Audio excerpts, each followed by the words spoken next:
Hey everybody, my name is Robert, and I've been looking at doing this for a while, starting a YouTube channel. For the main reasons I think a lot of people have thought about it. I love building stuff, I love fabricating, I love wheeling. I've been wheeling for most of my life. I have an older brother, and he used to take me out, and kind of whether I wanted to or not, or had other plans for the evening, and I'd get stuck out there with him mud bogging, and I can't tell you how many times we were stuck for a long time because he would just go even when he didn't have anybody around to help. So anyways, that kind of made a full turn from me getting into mud bogging to slowly into trailing with a full size. You'll actually see the vehicle that I wheeled with and here in a little bit, and then that kind of started to see the wheeling full size around this area with all the trees and the mountain ranges and everything. Wasn't the best bet. Wasn't nearly as nimble as it needed to be, plus it's a long box. So that kind of got me into Jeeps, mostly because they're cheap. I'm a GM guy, to be honest, but really when it comes to off-road vehicles, I don't really care. I got into Jeeps because at the time you could get a Cherokee pretty cheap. Anymore, I don't think that's so much the case. Initially, I was going to get a 4Runner, and again, not cheap. People wanted $2,000 at that time for a non-running one, and I picked my first Cherokee up for $500 running. So, anyways, moving on. With this channel, I plan on doing a lot of fabrication. I've got a couple projects in the work. You'll continue to see some work on this Jeep here. And then I'm also going to be working on a Chevy S10 here in the next couple of weeks for my neighbor. Him and I are going to do that project together. He's going kind of the opposite way of the way that I'm going to show you in my next project, but we're going to throw a 350 in there, carbureted. He essentially kind of wants to turn it into a mild drag truck, and then the second stage of that is he's talking about lowering it and possibly drop spindles and notching the frame and everything. So a notch in the frame is where I come in, but that'll be a project that's coming up. So real quick on this thing, this is a 95 Jeep Cherokee XJ. Usually I don't get all the options. This one has electric everything, but I bought it from an old lady for $800. And originally it was just high pinion Dana 30, put an ARB air locker in it, 488 rear end, 488 gears, Detroit in the rear end, and on 35s. And I wheeled it like that for years. And I went to one area where 35s just didn't really cut it. I didn't break anything, but it just was a fight to do anything. So I decided after that day that I wanted to build a Dana 44 and go 37s. So from there, I started collecting parts. So this is a Rubicon 44, and it is built as it can be. It's trussed. I upgraded to 35 flying axles. It's got RCVs, ARB air lockers, 488 gears. I don't want to go too small with the pinion. It's always concerned me. It's still a 488 rear end. You'll actually see a video on my channel of me breaking the axle. But at the time, it had factory axles that I've been running for like 7 years. So now it's upgraded to chromoly axles, and then 40-inch super swampers and beadlocks. I was not going to do 40 inches, but due to peer pressure, I decided to. And honestly, I'm not disappointed I did. It does really amazing in the snow, and that's a lot of what I do. And it did really amazing in the rocks until the end of the day when I broke the axle, and you'll see in that future, well, I'll probably throw a clip in there right now of it snapping. But other than that, I have an upgraded cooling system, a working snorkel, some lights, dual batteries, 180 amp charge alternator. That way I can actually run my winch without it draining my entire system. But that's pretty much this thing. I don't know what the future holds for it. Definitely I've got some stuff to finish up.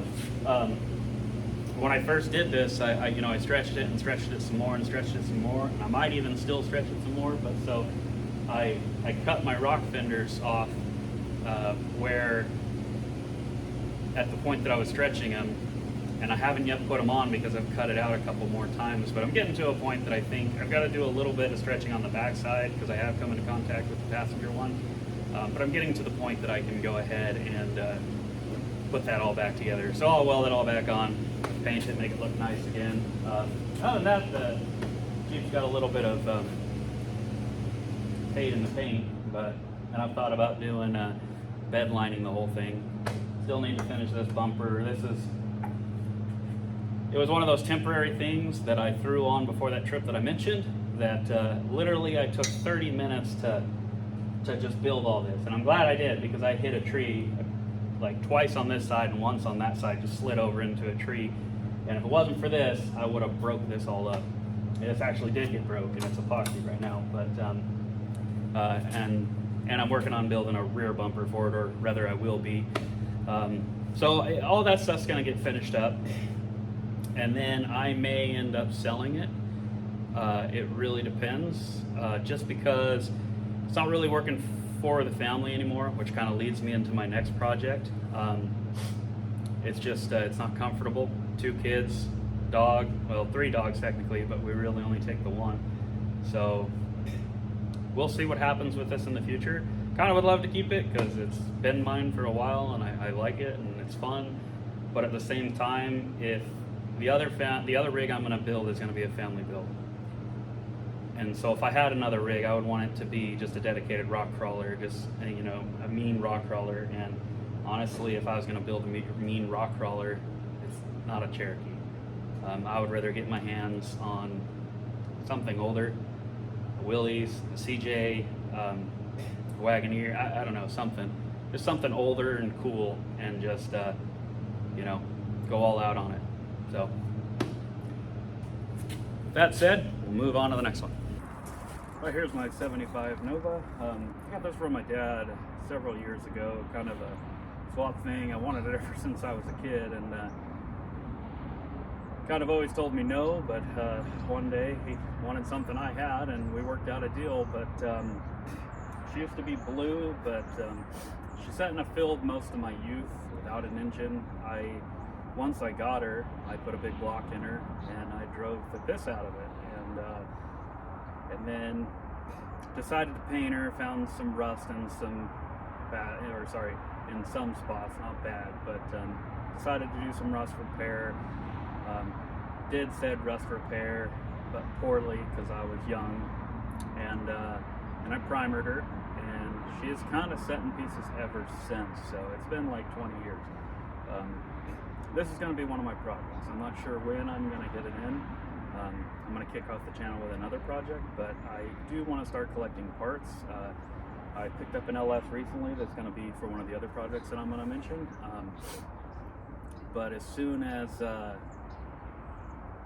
can kind of pick up another LS, we'll start rolling into this project. But initially, I really wanted to make her a brand new car. I wanted, you know, not SEMA quality. I wanted better than SEMA quality. I wanted a frame off restoration, every nut and bolt painted or new or whatever.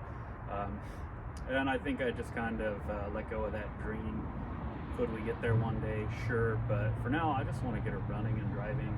I want to go have fun in her, and then, you know, in time I can keep putting time and money into her to make her what I want. Behind me here is my 75 Chevy Square Body.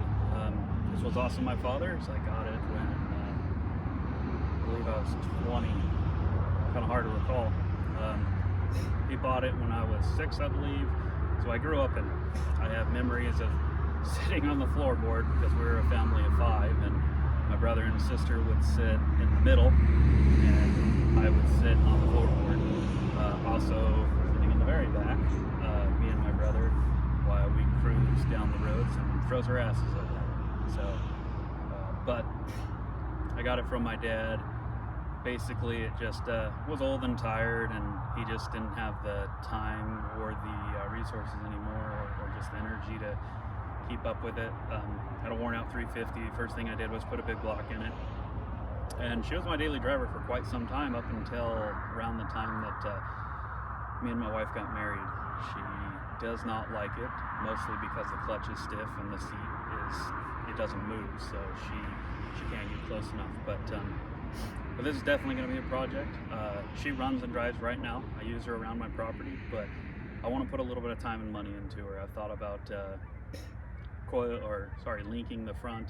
I may leave it leaf springs, I'm not sure, but either way I want to make it something to where you can just hop in it and drive it. I'm probably going to throw an LS in it as well. I love the big block, great torque and everything, but I want it to be able to sit for a month and then just hop in. So this you will be seeing some videos of here shortly. Most of those will just be kind of doing a little bit of TLC that it needs.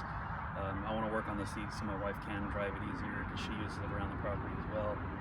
But after that, we'll see what happens. This pitiful thing right here is a 2003 S10, Chevy S10. She was a runner driver. The guy just bought it in December. So to give you a reference, it's mid-February right now, February 12th. I can't remember. Anyways, but and he went off in a ditch in the ice and he banged up that front corner. So in the pictures, basically, if you looked at it from this angle, everything looked fine. But then the picture from that angle, it was completely crushed. The fender shot, the hood was crumpled over, and the front cowling, or core support, sorry, was pushed over. So it's all in the back right now. He took it off, I didn't. But it was a running driving truck that he, like I said, he just bought. So it's actually it's got a certified sticker on it from the dealership that it's on. But it's really nice. Interior is nice. It's a crew cab, painted to match canopy, painted to match bumpers, which, you know, all that is kind of irrelevant. But my plan for this is gonna be going all out. I want to put doublers in it. I have some Ford Super Duties for it that I just picked up, some 05 Plus. So it's gonna have ARB lockers front and rear. You know, everybody has their preference. I'd love not to spend the money, but I want this thing to, I want to be able to overland with it. I haven't done much overlanding, but the idea really appeals to me to just take a truck and drive it to the Rubicon and do the Rubicon and drive it home. So, anyways, Rubicon axles are going to go on it with ARBs. I'm going to do 4-link in the front, and then I'm going to do triangulated 4-link in the rear, and I plan to airbag it at this point. I think that'd be pretty cool. I know Dave Chappelle does a lot of that stuff, and he's been, I think it's Maz Grande is what he calls it, but he's been running airbags on that for a while, and it seems to do well. Fabras, you know, ran airbags in the back of their Wagoneer. Other than the one blowing, which was due to, if I remember correctly, linkage adjustment, it was rubbing, but I want to try it. And if all else fails, I will get rid of it and we will go to ORIs or something. I do want to run ORIs. I just think for packaging and everything else, it'd be better. This thing's going to be heavy though. I mean, those Super Duty axles are extremely heavy. That's why I went 44s on the Cherokee, was because I just did not want an axle to weigh hundreds of pounds. Like my Dana 44 and my Cherokee, I can lift it up and move it around, you know, without tires on it and everything. That that Dana 60, there's no way in hell. Me and another guy could barely pick it up he was holding one end and I was holding the other, and we were just scrambling from my truck, or his truck, sorry, to my truck, and almost fell twice because it was just so damn heavy. But so the bottom's gonna be heavy. I wanna try to put the batteries underneath the truck, not up here. Up here I wanna focus on cooling. I would love to throw turbos on this just because I've always wanted to turbo something. I don't know if it'll happen. But for sure it's gonna get an LS. I already have the LS, a good running 5.3 with 160,000 on it. And good compression on it and everything. It's in a running driving vehicle now, so it'll be a good engine for it. I'm gonna stick with the 4L60 that's in the Suburban as well that I'm taking it out of. I know 4L60s get a bad rap, but they're shorter, so it'll allow me to run the doubler like I want to, and I think still have plenty of driveline length. It'll be good. And then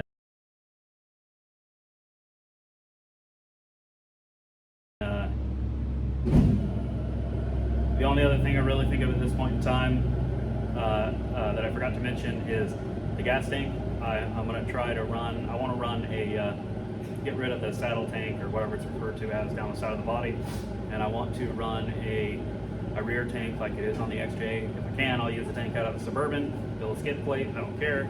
And then I'm going to build aluminum bumpers, front and rear, winches front and rear.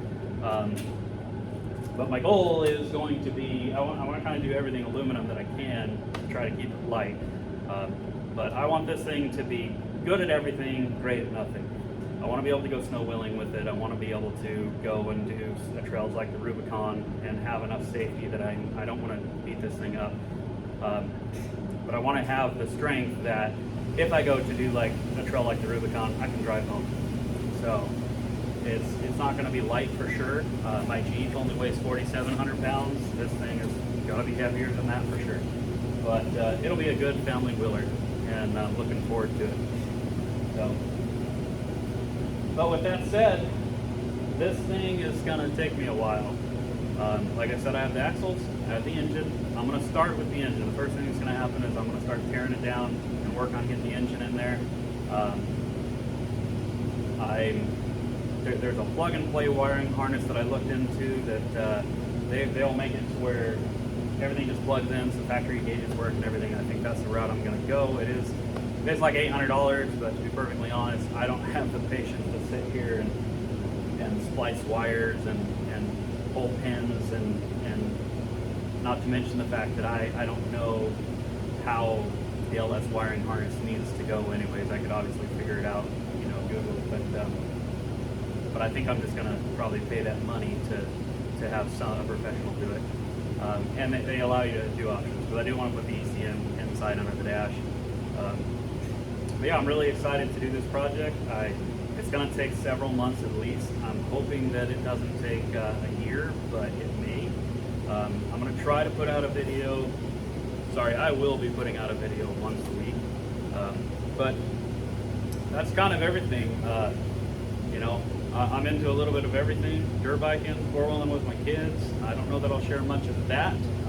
Unless people want to see it, I might. But I definitely, if I have an old CRF 450R that I've really thought about putting a 500 engine into, or something of that nature, because I had that bike break down, and years later I just went ahead and bought a new bike. So I've had that 450 that's just been sitting around for 6 years now, 5 years, something like that.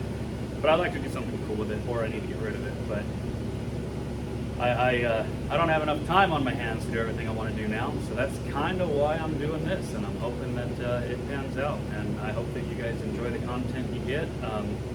Please remember to like and subscribe if you do. Let me know what you'd like to see.